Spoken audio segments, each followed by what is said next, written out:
Okay, so we're going to do a new Photoshop assignment today. Please remember that for my remote learners, you want to start with launchpad.classlink.com/seals. You want to sign into Classlink.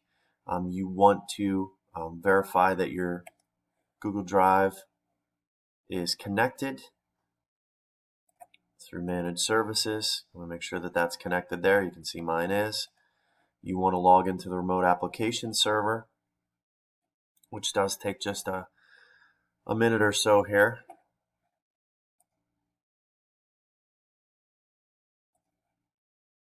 And before we open Photoshop, you want to make sure that you enable Drive File Stream by clicking on it. I'm not going to do that right now because I'm trying to save us a little bit of time on this video. Once you get that opened and logged in, then you can open Photoshop remotely through the remote app server. Since I'm an in-person person right now, I'm going to actually use Photoshop from here. So my in-person learners can do the same thing. They can just use the Photoshop that is on their computer in my classroom. You guys from home obviously have to connect remotely to this, which happens on the remote app server. All right, so here we go. This one's a little bit easier. I'm going to go to File, going to go to Open. I'm going to have you guys browse out to the T drive. In the T drive, we're going to browse to Photoshop Resources, and in there, there's an image called Popo Water. I'm going to have you guys open this. All right, so this image, let me tell you a little bit about it and what we're going to do to it. This was taken on an overcast day, so you can see that there's a bit of fall foliage back here. You can see that the sky is not super bright blue.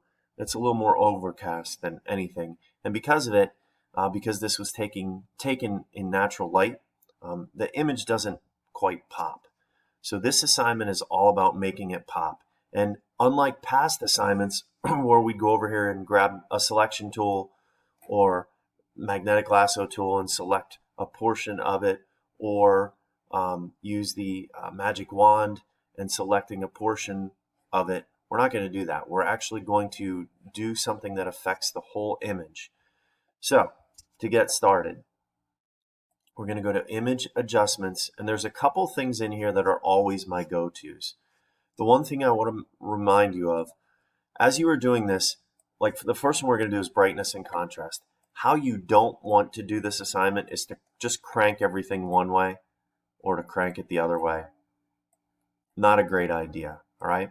Instead, what you want to do is think of any of the ones that you're going to use, like brightness and contrast, as maybe adding a little salt or pepper to some soup, or to some dinner. You're just going to do a little bit. So I'm trying to, it's a little dull. I'm trying to brighten it up a little bit. So you can see just a little bit. And this is, I'm not even necessarily watching the numbers. When I hit 23, that pretty much gave me the look I was going for. I'm going to give it a little bit of contrast. And this is more about just experimenting. So yeah, that maybe a little less than that. I'm going to say okay. So that's my brightness and contrast. I'm going to go back to Image Adjustments. I'm going to go into Exposure. So if we overexpose a photograph, we let in too much light.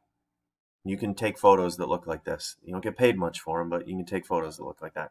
If you underexpose a photo, that's what they look like. They don't let enough light in. So I'm just going to, I wanted to bring up the exposure just a bit. Plus 0.29 seems to work pretty well for me. I'm going to say okay. I'm going to go back to Image Adjustments. Another one that I like to use a lot is vibrance. So not a lot of vibrance, but a little bit of vibrance. And you start watching these foliage colors back here starting to pop out. The grass is right here starting to come out. Saturation is the same. Saturation is similar to vibrance, but it really makes a difference. So if I crank the saturation all the way to the right, that does not give us a good result. If I take it to the left, I desaturate it, that actually makes it black and white. So we don't want to do that. Go back to 0 here to reset it. I'm going to go to the right just a bit. I'm going to say okay. Image, adjustments. Shadows and highlights are another one that I use on this photo a lot. So I'll go to shadows and highlights. I like to do the show more options, so it gives me a little bit more control. So on the shadows, if you notice, like this is shadowed right through here. So if I take it to the right, it lightens those things up. If I take it to the left, it darkens. So it shadows lighten. We can lighten the darks or darken the darks. I'm just going to lighten the darks a little bit. The highlights, you'll notice like the brighter stuff here. We can tone those down, or you can sort of leave them where they're at. And that's going to give me a really nice look right there. The midtones would be everything between the shadows and the highlights. I typically leave the midtones alone. That gives it definitely a different look. You play with the midtones, but I give it a little bit, just a little tiny bit. And that has made a huge difference. You don't realize how much difference it's made, but it's made a ton, and I'll show you in just a moment. One other thing. I'm going to go to Filter, Sharpen, and Sharpen one time. Just going to give it a little bit of something. It makes it pop. So I'm pretty much done with this. This is a really short assignment. I'm going to go to File. I'm going to go to Save As. I don't want to save it in the T drive, obviously, guys. We want to go to the Google Drive and My Drive and Classroom and go to your Tech Ed class. And in there, we're going to call this first name, last name, water. First name, last name, water. Click Save. Ignore this. I'm having an issue with my computer, so just ignore that. Yours should be fine. One other quick thing that I want to remind you of is that you want to go into classroom.google.com. You want to make sure that you are going to hand this in through the correct assignment. So I don't even have this assignment in Tech Ed right now. So you'll just have to find this assignment. Obviously, if you're watching this video, you found it already, and you're going to turn it in just like you did all your other classes. I do want to show you one quick thing before we shut this video down, since it was so short. I'm going to go back into here, open recent, Popo Water. Let me just pause this really quickly for you. All right, I'm back. I had to fix my scratch disk issue. I want to show you guys this. So this is the finished product. Let me show you guys a comparison of what we started with. Let me go over here to the T drive and Photoshop resources and water. So there's what we started with on the left. There's what we ended up with on the right. Whoops, sorry about that. Let's try that again. There we go. There's what we started with on the left. There's what we ended up with on the right.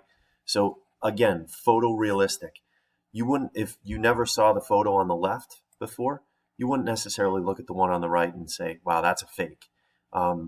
However, comparing it to what you see on the left now, everything pops. So you can definitely see the fall foliage back here. The grass is a little bit better. The sky, you can see the blue sky reflecting in the water. This water is absolutely disgusting here too. But water always looks great with the reflection on it. So really short, easy assignment for today. You guys try this one out and make sure that your final result looks very similar to this and not some crazy, look, I photoshopped this picture and it doesn't look anything like anything realistic. So, all right, have a good day.